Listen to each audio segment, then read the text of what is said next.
जगदेव प्रसाद की 46वीं शहादत दिवस पर उनके शहादत स्थल पर यूडीए के अध्यक्ष पूर्व वित्त मंत्री यशवंत सिन्हा जी, पूर्व केंद्रीय मंत्री नागमणि जी, देवेंद्र यादव जी, अमर कुमार जी, नरेंद्र सिंह जी, मुश्ताकुर रहमान जी ने एक सभा कर श्रद्धांजलि दी। इस अवसर पर कुर्था विधानसभा के लिए यूडीए के उम्मीदवार सौरभ कुमार की घोषणा की। पूर्व केंद्रीय मंत्री नागमणि जी ने यशवंत सिन्हा ने जीडीपी रेट को लेकर केंद्र सरकार को खरी खोटी सुनाई। नागमणि जी ने अपने पिता जगदेव प्रसाद जी के आदर्शों पर चलने की शपथ ली। अपने विचार दें। देखिए, जगदेव बाबू उन लोगों में से थे, स्वामी पेरियार थे, महात्मा फूले थे। उन लोगों की पंक्तियों में ऐसे सामाजिक क्रांति के योद्धा थे, उनका नाम सदा याद किया जाएगा। क्योंकि उनका एक राह बरा, इंसान बड़ा नहीं होता, इंसान का राह बरा होता। महात्मा जी बड़े नहीं थे, गांधी जी चंपारण आंदोलन शुरू किए, पूरे देश में 42 का आंदोलन सफल हुआ। जगदेव ने जिस सामाजिक क्रांति और जो व्यवस्था परिवर्तन कराई, उन्होंने शुरुआत की, ये शंखनाद किया। उनका राह बड़ा था, इंसान बड़ा नहीं होता, उनका राह बड़ा होता। इसीलिए आज जगदेव बाबू के शहादत दिवस पर हम लोग आए थे उनको श्रद्धांजलि अर्पित, उस राह को और मजबूत करने। कुर्था की जनता को क्या कुछ अपील करेंगे इस मौके पर? जनता से हम यही अपील करेंगे, जो जगदेव बाबू का जो सामाजिक न्याय और सामाजिक क्रांति का राह है, उसको बिना मजबूत किए सामाजिक परिवर्तन नहीं हो सकता, न व्यवस्था परिवर्तन होगा। सत्ता परिवर्तन तो बराबर होगा, लेकिन व्यवस्था परिवर्तन नहीं होगा। जब तक व्यवस्था परिवर्तन नहीं होगा, समाज में जो जनता, आम जनता की मूल समस्या या बुनियादी समस्या है, उससे जनता को निजात नहीं मिलेगी। नेता उपदेश देते हैं, उपाय नहीं बताते। नेता केवल समस्या बताते हैं, समाधान नहीं देते हैं। जगदेव बाबू ने समाधान दिया। सर, अभी जितनी भी वर्तमान में तमाम पार्टियां हैं, सरकार बनाने की बात करती है, आप समाज बनाने की बात करते हैं, ये तो अलग संकल्प हुआ। आपने सुना होगा, जसवंत बाबू ने भी कहा कि ये जो यूडीए है, ये इसमें दोनों पार्ट, अभी हम लोग जो प्रथम पार्ट चल रहा है, वो है सामाजिक आंदोलन का, बदलाव का, नया विकल्प देने का बिहार है। इसीलिए एक अभियान है, एक आंदोलन है समाज को सही राष्ट्र सवाल होता। सर, इस बार आपकी पार्टी कितनी विधानसभा सीटों पे चुनाव लड़ेगी? बात घूम फिर कर राजगिरी। सर, इलेक्शन का समय है, इसलिए बिहार में जितनी सीटें हैं 243, उन सारी सीटों पर यूडीए चुनाव लड़ेगी, ऐसा हमारे साथियों ने मिलकर तय किया। इसलिए उसके बारे में कहीं कोई संदेह नहीं होना चाहिए कि हम हर सीट पर चुनाव। सर, इस उम्र में इतनी एनर्जी के साथ नेतृत्व, और भी बिहार पूरे नेशनल पार्टी आपके सामने खड़ी है, भारतीय जनता पार्टी। आप कहीं भी जा सकते थे, लेकिन यूडीए का गठन करके आपने क्या संदेश देना चाहा?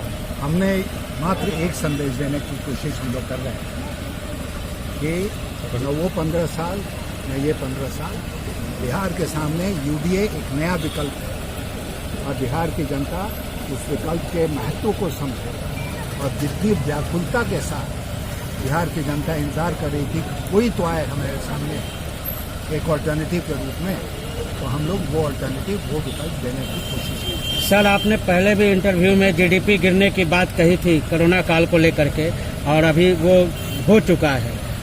तो इस स्थिति में फिर से बैकअप करके कब तक भारत अपने सही रास्ते पर आ पाएगा वित्तीय फाइनेंस सेक्टर में? मैं आपसे एक बात कहूँगा कि मैं 1991 में भी वित्त मंत्री था कुछ दिनों तक, 1998 में फिर से वित्त मंत्री था, और हालांकि 2008 में मैं वित्त मंत्री नहीं था, संसद का सदस्य था। उस आर्थिक संकट को भी 1991, 1998 और 2008, इन सब आर्थिक संकटों को हमने देखा है। और मैं व्यक्तिगत अनुभव के आधार पर आपसे कहूँगा कि जब इस तरह की दलदल में अर्थव्यवस्था फंस जाती है, तो निकलने में बहुत समय लगता है। ये जो कहा जाता है कि ग्रीन शूट दिखाई दे रहा है, हमें कोई ग्रीन शूट कहीं दिखाई नहीं दे रहा, और जनता को भुलावे में रखने का प्रयास किया जा रहा है। जीडीपी आज तक 25% करीब नहीं, आज गिर गई। इसको निकलने में समय लगेगा, और सही नीतियों का अनुसरण करना पड़ेगा, तब जाकर हम दोबारा पटरी पर लौटेंगे। अभी सरकार की नीतियाँ गलत हैं, सही नहीं हैं, और इसीलिए 2 साल से जो आर्थिक संकट चला आ रहा वो कोरोना काल में और गहरा है। सर आपकी पार्टी महिलाओं को कितनी सीट देगी इस बार?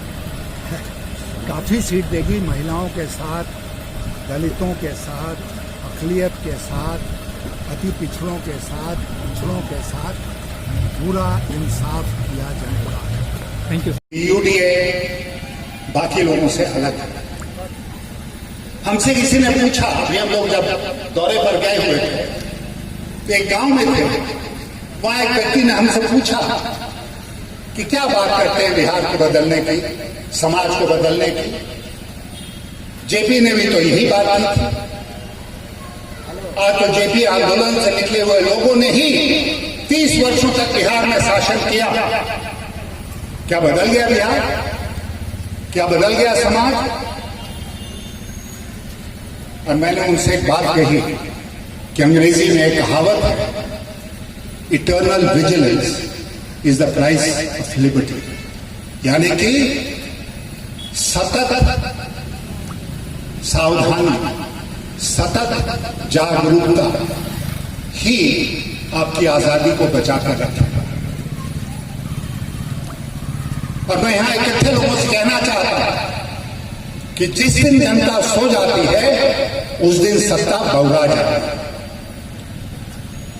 उस दिन सत्ता के मन में जनता का ख्याल नहीं रहता है, अपनी कुर्सी का ख्याल रहता है, जो आज हम बिहार में देख रहे हैं।